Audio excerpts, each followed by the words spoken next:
In 1964, two men at the top of motorsport were locked in a war. Carroll Shelby had the Cobra and Bill Thomas had the Cheetah, and neither of them was really willing to lose. Now you may have seen my earlier video on the Bill Thomas Cheetah. If not, here's a super abridged version. Bill Thomas built a super lightweight coupe to compete with the Cobra, centered around a small block Chevy V8. These cars initially started with 327s and then worked their way up in cubic inches as time went on, and it was his direct answer to the Cobra. The only reason his answer to the Cobra even existed was at this time GM's higher-ups were still enforcing a strict ban on factory involvement in motorsports, and Thomas and Chevrolet were quietly working together behind closed doors on these little short wheelbase monsters. They built a few of them, but never enough to qualify for a production class homologation, and that was the catch. Without hitting those production numbers, the Cheetahs couldn't race against the Cobras specifically in a competitive SCCA class. Instead, they got bumped into a class full of purpose-built low-production race cars from companies like McLaren and Chaparral. Thomas set out to beat Shelby and ended up in a completely different fight. He didn't walk away from this fight though. He kept on pushing, kept building, and kept looking for a way to get his car into the same class as Shelby's. And then word reached him that Shelby was developing something new, a big block super coupe version of the Cobra, fitted with a 427 cubic inch engine. And that was all that Thomas needed to hear. He envisioned a NASCAR-tuned 427-inch Chevy motor in a design very similar to the Cheetah, but he decided to make this new prototype car a bit larger, a bit longer, and a bit more swept back. He had the idea that he could make this new model even more streetable too. This was all the way back in 1964 when he had this idea, when gas was cheap and there weren't any emissions requirements holding him back if he was to do this for a production car. And this was before the updated L71 and L72 versions of the Chevy Big Block were even out in the market. The engine that Thomas planned to use at the early stages of this was probably a modified version of the Z11 427 cubic inch Big Block, which had been a huge success in the previous year's Impala Sport Coupes. Smokey Yunick and Junior Johnson had been working with some top secret engines from Chevrolet, and Thomas was probably looking at something similar for use in his Super Cheetah, and these cars were putting out allegedly over 450 horsepower. But even if Thomas couldn't get his hands on those engines, the older Mark I 427s were still monsters, with a 13.5-to-1 compression ratio, putting out over 430 horsepower and 500 plus foot-pounds of torque. Now these older motors had a 4.31-inch bore and a 3.65-inch stroke, which is a little bit different from the configuration that Chevy settled on for its 1966 and on Mark IV big blocks. To put in perspective the Super Cheetah was going to be a bigger version of the regular Cheetah. The regular Cheetah only weighed about 17 to 1,800 pounds. Switching from a small block to a big block would definitely add some weight, but the Super Cheetah was probably going to be in the low 2,200-ish pound range even as a bigger car. This meant that it was still 1,000 pounds lighter than a Corvette with a similar engine.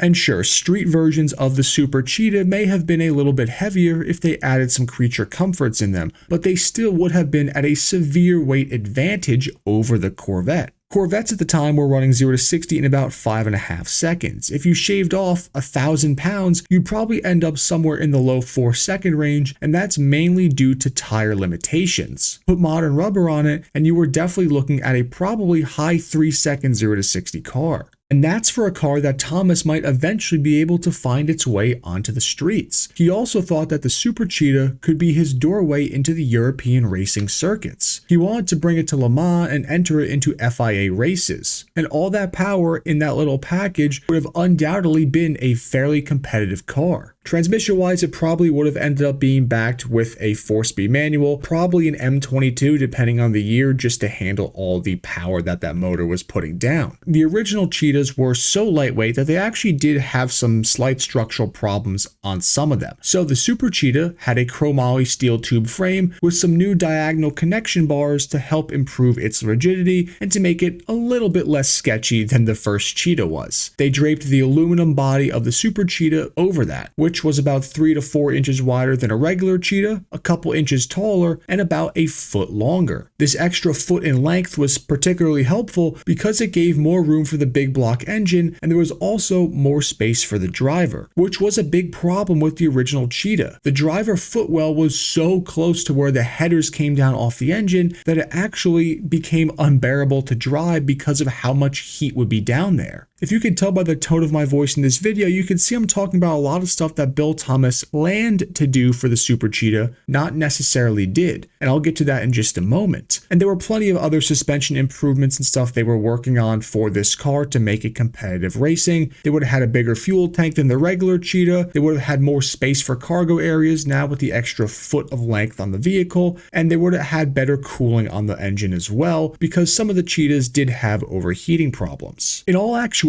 if they built a Super Cheetah road car, it would have been a serious internal competitor to the Corvette that Chevy probably would have never let slide. But thankfully, they never had to make that call. There's another reason that the would have been iconic Super Cheetah never got built, and that was the SCCA. Unfortunately for both Bill Thomas and Carroll Shelby, the SCCA decided to bump up the required production numbers for homologation around this time. Now, according to the sources that I could find, the requirement jumped from 100 cars all the way up to 1,000. That led to both of their projects getting killed off. Now, Shelby managed to make a few dozen 427 Cobra Super Coupes before Ford pulled the plug. When Chevy killed the Super Cheetah project in May of 1964, all Thomas had was a frame and a body in really rough shape. He didn't even have a 427 for the car. It had a 327 in it as a placeholder. That Super Cheetah prototype would then fade into obscurity for nearly half a century. The problem started when there was a fire in 1965, and the rumor was that the Super Cheetah was one of the casualties of that fire. But in fact, the frame and body did survive, only for Don Edmonds to accidentally buy it quietly at auction after Bill Thomas's company went bankrupt in 1970. He raised his hand for the $300 bid and was shocked that nobody went higher than that bid. The next year, he sold it to William Duke of Tennessee for under $2,000. Duke stored that one-of-a-kind prototype away, and nobody had heard anything about it for decades. Then from my research, Robert Auxier, who runs a modern company that deals with Cheetah replicas and other Bill Thomas creations, tracked down William Duke and found the Super Cheetah in a barn just as it had been in the 60s. He tried to buy it, but William Duke said no. He held on to it until he passed away in 2011 when his family finally agreed to sell it to Auxier. From the records I could find, which are a bit sparse and information is rare on this, Auxier tried selling it himself once